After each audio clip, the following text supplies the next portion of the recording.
අද තීරණාත්මක දවසක් කඩයිම් දවසක් දූල පුතාලා රසකගේ ජීවිතේ තීරණය තීන්දුව වෙන තීරණාත්මක දවසක්. එමනේ අපේ අධ්‍යාපන ක්‍රමය ඇතුලේ හොඳ වුණත් නරක වුණත් කියලා තියෙන්නේ අද කඩයිම් විභාගයක් පැවැත්වෙන දවස. සාමාන්‍ය පෙළ අද ආරම්භනවා. විභාගයේ සඳහා අපේක්ෂකයන් 4,74,147 දෙනෙක් ආයුධම් කරලා තියෙනවා. දෙවෙනි ප්‍රශ්න පත්‍රය සඳහා විනාඩි 10ක අතිරේක කාලයක් විභාග කොමසාරිස් ජෙනරාල් අමිත් ජයසුන්දර තමයි එලෙස ප්‍රකාශ කරන්නේ. ඒ දිවයින සටහන වාර්තාවත් බලමු. සාමාන්‍ය පෙළ විභාගයේ අද සිට අපේක්ෂකයෝ 4,74,147 දෙනෙක් විභාග මධ්‍යස්ථාන 3,06,63ක් තිබෙනවා. චමින්ද සිල්වාගේ වාර්තාව.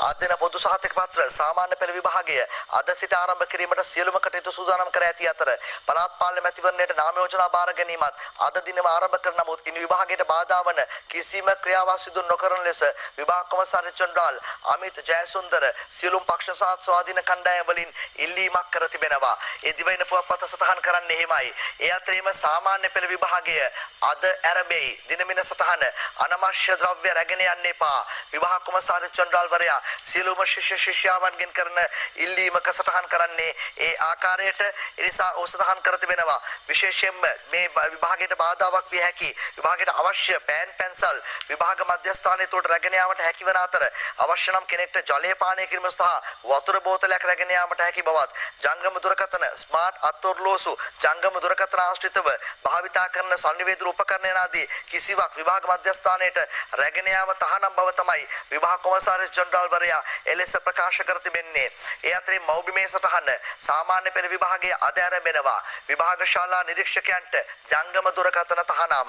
අමිත් මදුරංගමගේගේ වාර්තාවක කියන්නේ අද දින පොදු සහතික පත්‍ර සාමාන්‍ය පෙළ 20/24 20/25 විභාගයේ ආක්‍රමිකතාව වැළැක්වීමට ශාලාධිපතිවරු හා අතිරේක ශාලාධිපතිවරු හැරුණුකොට අනිකුත් නිලධාරීන්ට විභාග මධ්‍යස්ථානවල ජංගම දුරකථන භාවිතයේ තහනම් කර ඇතැයි විභාග කොමසාරිස් ජෙනරාල් අමිත් ජයසුන්දර තමයි එලෙස ප්‍රකාශයක් කර තිබෙන්නේ. අනේ ඔව් අන්න ඒක තමයි ඉල්ලන්නේ. දරුවන්ගෙන් ඉල්ලනවා වගේම අරක ගේන්න එපා මේක ගේන්න එපා කියලා විභාග කොමසාරිස් ජෙනරාල් තුමාගෙන් බොහොම බැගෑපත් පිල්ලන්නේ. අනේ මේ පාරත් මේ ඔය ලීක් කරගන්න නම් එපා. එච්චරයි කියන්නේ. එක සැරයක් පහේ ශිෂ්‍යත්වය ඊට කලින් වාර විභාග දැන් O level ලීක් කරගන්න නැතුව විභාගයේ විදියට තියන්න.